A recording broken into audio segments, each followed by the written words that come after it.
je conçois un t-shirt. Pas un simple t-shirt, mais un qui peut enregistrer le rythme cardiaque et la respiration. On porterait ce t-shirt si on aimerait surveiller de manière continue des problèmes de la santé qui seraient liés par exemple à l'obésité ou encore aux apnées du sommeil. Ces deux problèmes sont très importants car ils peuvent entraîner des maladies cardiovasculaires qui sont la première cause de mortalité chez l'homme. Malheureusement, ce t-shirt n'est pas encore prêt à l'heure actuelle. Mais le jour où il le sera, il aura un petit boîtier sur lequel je mettrai mes algorithmes. Car ce que je fais dans ma thèse, c'est la conception d'algorithmes et de programmes qui vont analyser ces signaux cardiaques et respiratoires. En particulier, je m'intéresse à leur relation et à l'effet que la respiration a sur le rythme cardiaque. Est-ce que vous saviez qu'à chaque fois qu'on respire, le rythme cardiaque change un petit peu? Et oui, quand on inspire, le rythme cardiaque augmente un petit peu. Les battements du cœur sont rapprochés, comme sur la figure. Et quand on expire, le rythme cardiaque baisse. Les battements du cœur sont plus espacés. Ce changement du rythme cardiaque est lié à notre évolution et fait que nous sommes un petit peu plus optimisés dans notre processus de transport d'oxygène dans le corps.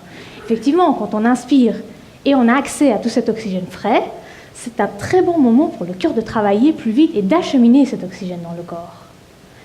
Mais ce qu'on ne sait pas, c'est quelle est la relation exacte de la respiration avec ces changements de rythme, ces changements rapides lents qu'elle crée sur notre rythme cardiaque. Est-ce qu'il y aurait là une information supplémentaire qu'on pourrait par exemple utiliser à des fins de diagnostic? Donc dans ma thèse, avec mes algorithmes, j'étudie la relation entre la respiration et ces changements de rythme qu'elle crée sur le rythme cardiaque. J'étudie leur synchronisation et leur harmonie. J'essaye de voir les changements qui surviennent dans leur relation à cause de problèmes liés à la santé.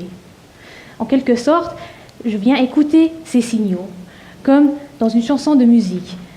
Il y a beaucoup de différences, par exemple, entre une chanson rock et quelque chose qui est composé par Mozart, n'est-ce pas, dans le rythme, la manière dont les mélodies créent ces deux pièces de musique.